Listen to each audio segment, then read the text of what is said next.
Masquera say Mare Zimbabwe, welcome to our channel's confessions and deep secrets. Kana karikitanga kukuyapa neno channel, please don't forget to subscribe. Kana uchungoka subscribe, but don't forget to comment and share this video. Nasmare Zimbabwe takigirai nyaya ya budi twanizim ai buda extradite president Mhosva Mnangagwa va Opihwa Mhosva Yekukonzera moto uyo wakabaka Mbare Musika Mbare Zimbabwe moto wakaonekwa na zinji vachiluza magoods yanga akati one day zvikunza about millions magoods akatsva Mbare Musika. So pane audio yatakuigirai yabuda ichinzi this plan yakaitirwa nekusaboteja vendors Mbare Musika zvinzi vari kudonedza the zig. So zvinhu zvanzi zvakaitirwa kuti zig rimondo vari stabilizer Mhare Zimbabwe.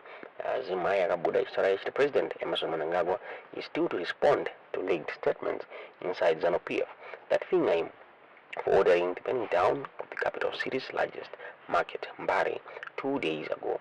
Mnangagwa is named in many conversations, including one below, which ZimI reveals.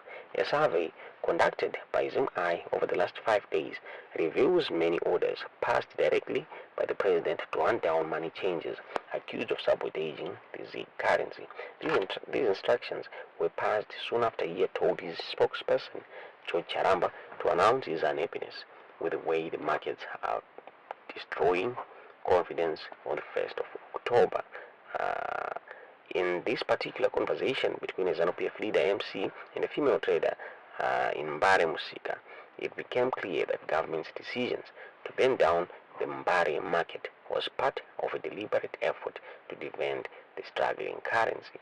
So, as so stated in the audio below. So tingari kuzitangoitwa muonzo zataura mu audio iyi mwamadze zvamuri kufunga pamusoro penyaya iyi mu comment section.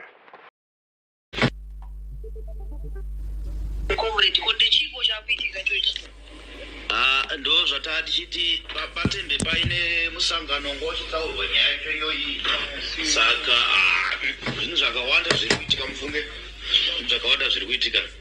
Vana mai mashingaidze vambozama kundifonera mheno kana vanga vambokubatai imi ko zvinhu zvedu manje tichazviwana kupi zvinhu zvedu zvakatsva izvi tichazviwana kupi ndine staff yangu yakatsva yakawandisa stereki ndine mari inosvika kuma 50,000 tine mikano yedu yataiita imomo.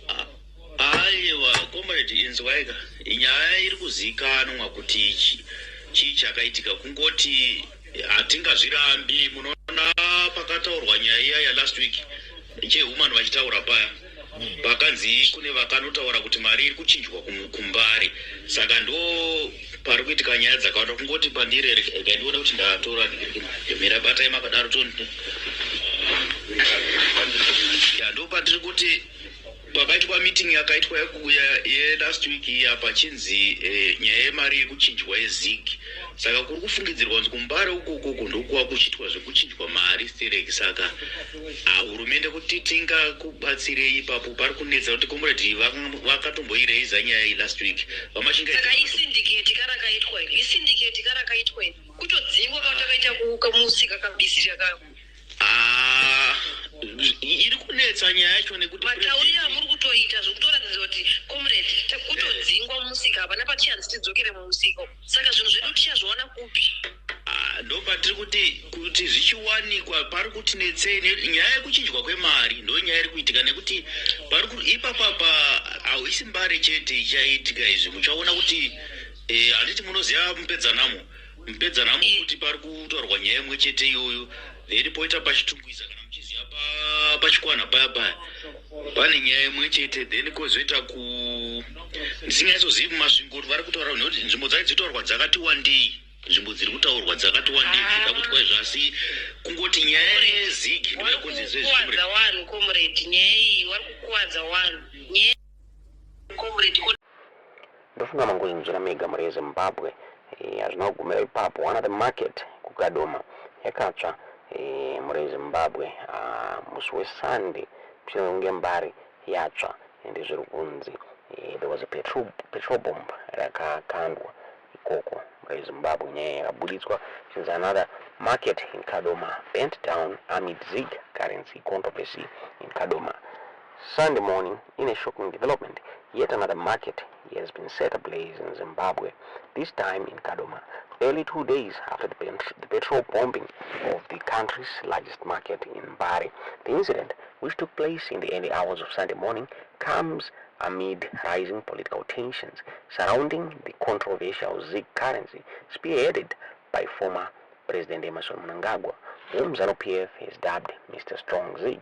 The arson attack on the Kadoma market bears similarities to the recent Mbare bombing,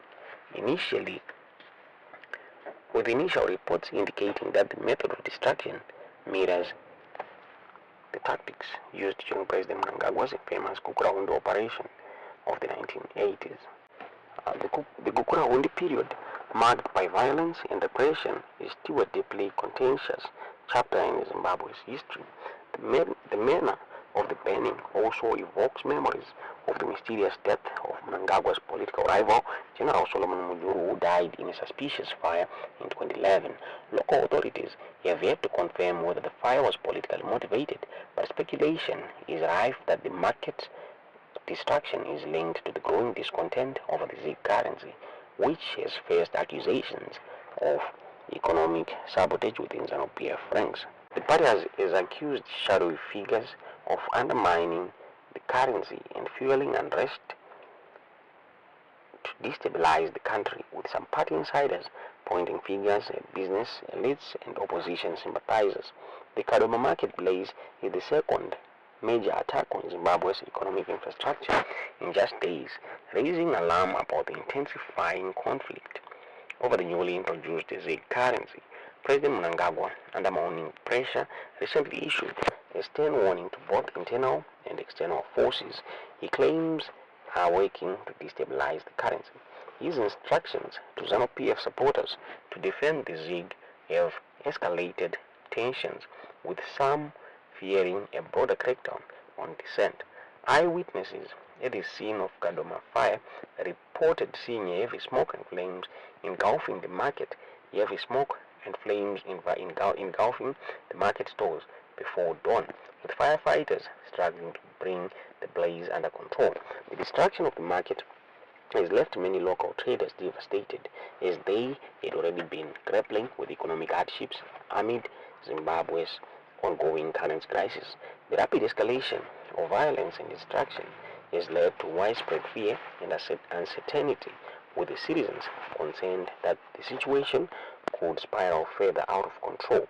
Many draw parallels to the political violence that has marked past power struggles in the country, further fueling anxieties about what may come next. As authorities investigate the latest fire, all eyes are on President Mnangagwa and ZANU-PF's next step in their increasingly aggressive defense of the ZiG currency. With the country on edge and markets under attack, Zimbabwe faces a critical moment that could define its political and economic future. Ndo nyaya yabuditswa muri Zimbabwe, tingaziva kuti munoona sei nyaya yetu dzezvamukufunga mu comment section.